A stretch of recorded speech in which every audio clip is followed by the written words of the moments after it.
और अब खबर कन्नौज से है, जहां पर रेप के आरोपी नवाब सिंह यादव की संपत्तियों की जांच की जाएगी। अवैध पाई गई तो बुलडोजर का एक्शन किया जाएगा। जी हां, बड़ी खबर कन्नौज से आ रही है, जहां पर रेप के आरोपी नवाब सिंह यादव के अवैध संपत्तियों की जांच की जाएगी और अगर इसमें से कुछ भी अवैध निकला तो उस पर बुलडोजर की कार्रवाई की जाएगी। तो बड़ी खबर आ रही है, जहां पे पुलिस का एक्शन शुरू हो गया है। देखिए, जिस तरीके से स्कूल से समेत बहुत सारी संपत्तियां और भी है नवाब सिंह यादव के पास। इसमें अब जो कार्रवाई की खबर निकल के सामने आ रही है, जहां पे पुलिस की ओर से ये जानकारी दी गई है कि अगर कुछ अवैध संपत्ति मिलती है तो यहाँ पे बुलडोजर का एक्शन चलवाया जाएगा। तो देखिए, रेप के आरोपी पर बुलडोजर एक्शन लेने की तैयारी की जा रही है।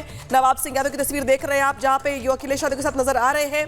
तो देखिए, यही नवाब सिंह यादव है जिनको रेप के आरोप में अरेस्ट किया गया है और अब यहाँ पे अवैध जो संपत्ति है उस पर कार्रवाई की खबर निकल के सामने आ रही है। सबसे पहले आप ये बताइए कि पुलिस कैसे इन्वेस्टिगेशन कर रही है इस केस में?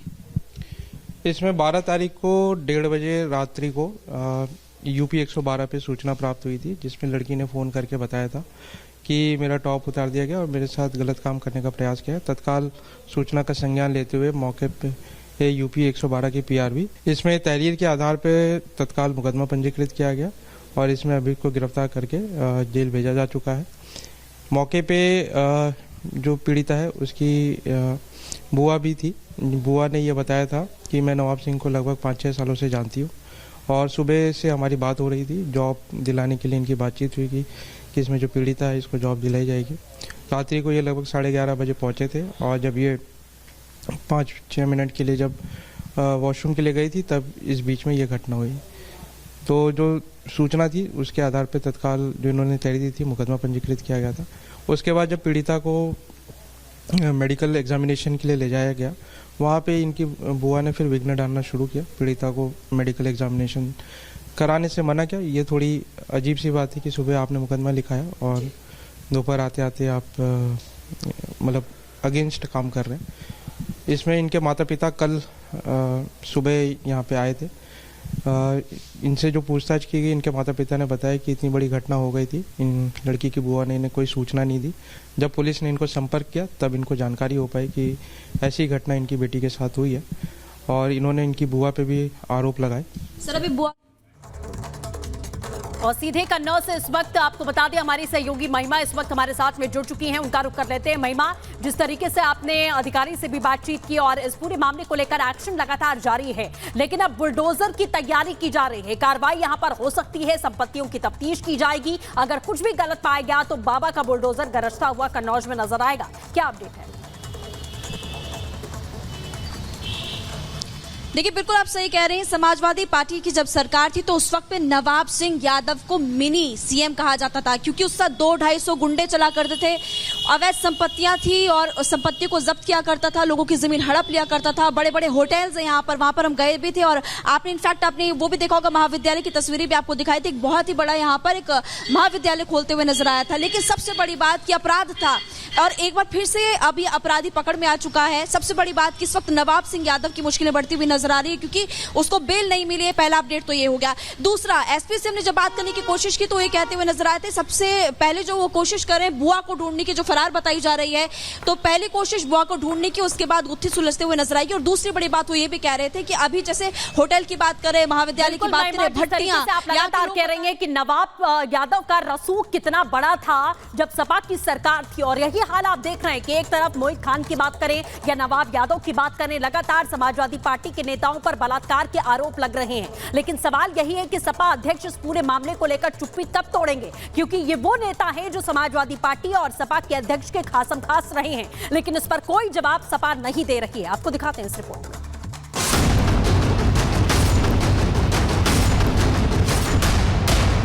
लड़की की बुआ ने ये इसकी पूरी चाल है, पूरा इसका यही धंधा ही है, यही करती है, इसी की कमाई खाती है। तो हमने सोचा ठीक है, जा रही है तो बहन के ऊपर तो है, हर ही कोई भरोसा कर लेता है, भाई बहन है।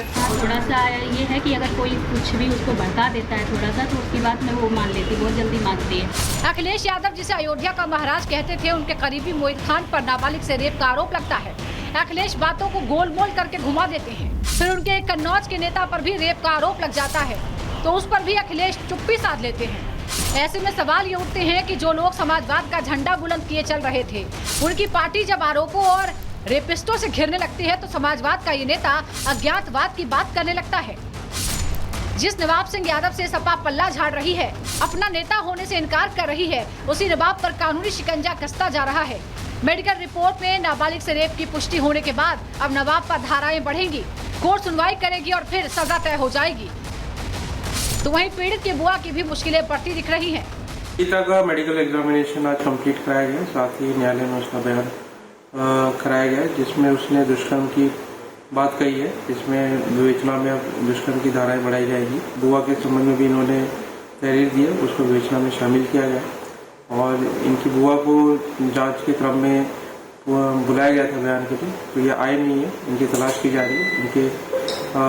इनका जो अभी तक का कार्य रहा है वो संदिग्ध है, इन पे भी वैधानिक कार्रवाई की जा रही है। पूछताछ कर और जो भी अन्य तथ्य आएंगे उस पर विधिक कार्रवाई पूर्ण करेंगे।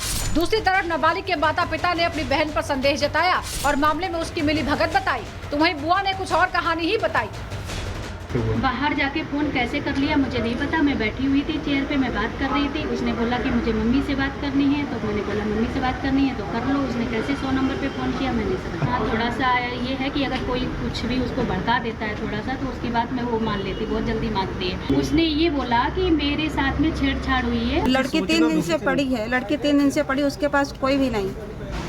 तब ये लोग उठा के लाए तो मेरे पास इन्हों लोगों ने मुझे फोन किया। इनका फोन 4 दिन से बंद जा रहा था। लड़की की बुआ ने ये इसकी पूरी चाल है, पूरा इसका यही धंधा ही है, यही करती है, इसी की कमाई खाती है। दूसरी तरफ इस मामले पर सियासत भी गर्मा गई है। अखिलेश की चुप्पी पर अब बीजेपी सवाल पूछ रही है। देखिए, उसमें कानूनी कार्रवाई जो भी जरूरत है वो कार्रवाई हो रही है। समाजवादी पार्टी और सभी प्रकार के अपराधों का होना, ये दोनों ये पार्टी के कार्यकर्ता और अपराध ये दोनों एक दूसरे के पूरक हैं। इनसे इस राज्य की जनता रक्षा करे, भगवान रक्षा करे। अपने आपको अलग कर दिया समाजवादी पार्टी करे, वो हमारे नेता नहीं है। अरे अलग करने से बच जाएंगे क्या? लगातार नाबालिग बालिकाओं के साथ में एक नहीं दो समाजवादी पार्टी के नेताओं ने भी एक समाजवादी पार्टी के नेता का मामला ठंडा नहीं पड़ा था।